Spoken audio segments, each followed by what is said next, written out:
I'm becoming increasingly convinced that Rachel Notley has never set foot outside of Edmonton unless she was going to, well, another major metropolitan area. And I've come to this conclusion for dozens of different reasons.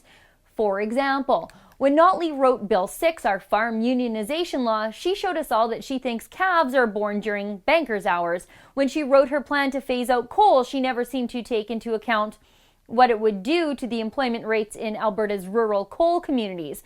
When Notley protected vast tracts of land for the woodland caribou, she didn't bother to make sure that land was actual vital woodland caribou habitat. I mean, only someone who thinks central Edmonton is the center of the universe would do or think these things. And moreover, to my theory that Rachel Notley spends absolutely no time outside of cities, are her latest remarks at a press conference where she gives us all some sage advice about how to survive the carbon tax and save a little money along the way. Just listen to this. It's so out of touch, it's delusional.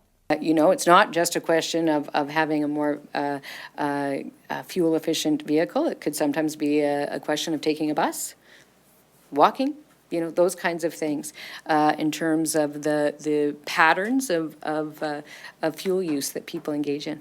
200,000 Albertans are out of work. Calgary has the highest unemployment rate in the country. But Rachel Notley thinks we can all afford to buy a different car? Sorry, no. You see, we aren't the NDP and their hand-picked crony bureaucrats, so we actually have to buy our own cars and pay for our own vehicle expenses.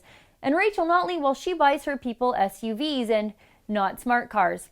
And what about us rural Albertans? Boy, Rachel Notley sure hates us. We need our pickup trucks and our 4x4 SUVs all winter, not only for work, but to survive the treacherous winter driving conditions here in Alberta. And you know what? NDP MLA Stephanie McLean agrees with me. When asked why the NDP were buying so many SUVs for their bureaucrats and cabinet ministers, she said, "As somebody who spends 6 hours a week on the QE2 and does that in treacherous road conditions, I need to have a vehicle that is appropriate for the driving conditions." And she said any minister and deputy minister needs to have a vehicle that is safe and can contend with the treacherous road conditions that we have in the winter. Look, Stephanie McLean, I wish I only spent 6 hours a week on the highway, and I think many Albertans would feel the same way I do, but it's okay. It's okay for Stephanie McLean and the cabinet ministers to feel safe on our winter roads, but not me and my children or you and your children. Got it?